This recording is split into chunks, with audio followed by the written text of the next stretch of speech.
पोट्टो मागच्या पार्टमध्ये पाहिल्याशी आपण थिवी रेडिओ स्टेशनवर पोहोचलो होतो. नशीब पाहिलं तर पाहून घ्या ना, आपल्या स्टेशनवर घ्यायला आलती ना आपल्याला कार.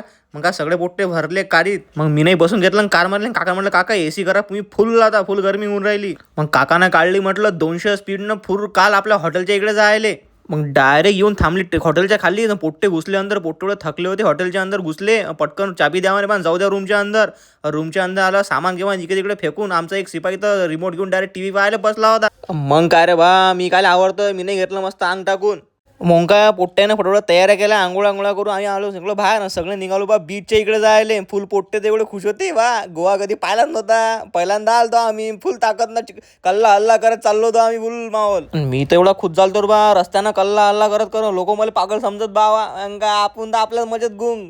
मग काय सगळ्यांना बा पोट्ट्यानं टी शर्ट आणि चड्ड्यावर निघालो आम्ही सगळेजण बीचवर जायले. रस्त्यानं दिसला आम्हाला कुल्फीवाला. मग काय सगळ्यांना घेतला एक एक चाकूबार आणून. मग काय सरळ निघालो बा कळंगूट बीचच्या रस्त्यानं जायले. तिकडलं मार्केट आहे फुल माहोलणार बा. रात्री तेवढं खात दिसते काय सांगा तुम्हाला. मग बसलो आम्ही कळंगूट बीचवर. रातचा माहोल तर तुम्हाला काय सांगू. रातची वाईफ तर म्हणजे फुल माहोल. रस्त्यावर रेतीवर चालू एवढे पाय दुखू राहिले ते काय सांगू तुम्हाला. मग काय पोट्टे का समुद्र पाहायला काय आवडतात तर बा. एवढा खतरनाक समुद्र बा. समुद्राच्या लाटा एवढा जोरात उरायला त्या तुम्हाला काय सांगू.